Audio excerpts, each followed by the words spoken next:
Изкарах много пари тогава. Сега ще разкажа нещо, което не съм му казвал никога до сега. 2009-2010 година беше имотната криза. Хората тогава наистина обедняха и забелязаха едно нещо. Пушиха нарязан тютюн. Купуваха си на килограми нарязан тютюн, правиха му цигари и пушиха. Забелязах, че има огромно търсене. Едно време имаше един такъв сайт TikTok обяви. Там намерих производители, мисля, че от Ябланица бяха ли от Ябланица, които продаваха нарязан тютюн на 20 лева килограм. Обаче тютюна беше акцизна стока. Аз знаех, че е акцизна стока. Свързах се с адвокат, тогава се консултирах и разбрах, че над милиметър и половина, когато е нарязан лентата на тютюн, не се води акцизна стока. Под милиметър и половина се водеше акцизна стока тютюн за пушене, а над милиметър и половина не се води акцизна стока, а се водеше суров необработен тютюн. Почнах да купувам от Ябланица, от там този пич. Първоначално купувах от много различни хора.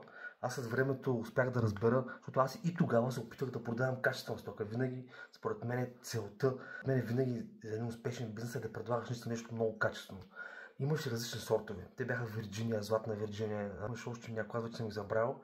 Когато ги смесиш, получаваш различна бленда и самият тютюн не гарее. Аз с времето успях да разбера точно кои видове тютюн да смесвам, да може наистина да бъде много добър.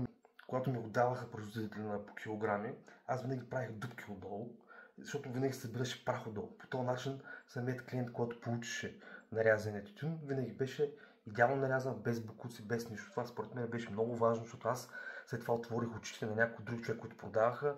Те не го правиха това нещо отдолу и винаги след това ми казваха, че са оплаквали, че имало много бокуци в тютюна на тия хора. Това дребно нещо прави продукта качествен. Съветвах се с адвокат, нали ви казвам, че над милиметър и половина не се води акцизна стока. Казвам ви честно, купувах го на 20 лева, продава го на 40 лева, пак в същия сайт TikTok обяви. Начинът на формулиране на една обява е нещо много важно. Както са казали хората, лице пиче продава. Така че как формулирате една обява, текста, снимката, това нещо продава. Аз в същия сайт тия производители продаваха на 20 лева, аз продах на 40 лева и при мен се пукаха поръчките.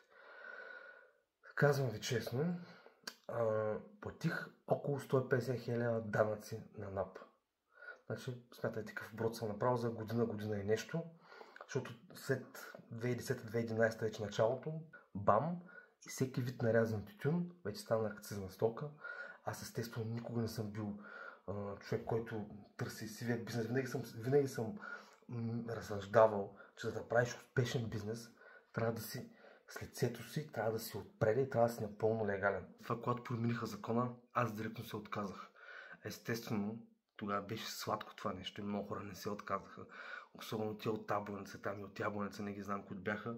Те си накупиха машини за стотици хиляди левове, въртяха наистина бизнес за десетки милиони буквално. Това ви го казвам. Това беше имотната криза. Винаги в периоди на промени се отварят някакви възможности за изкарване на пари. Аз ви казах, че сега идва еврото. Онзи ден седна помислих какво мога да започна точно в този момент. Хрумна ми едно нещо. Така че, както казах, последвайте ме.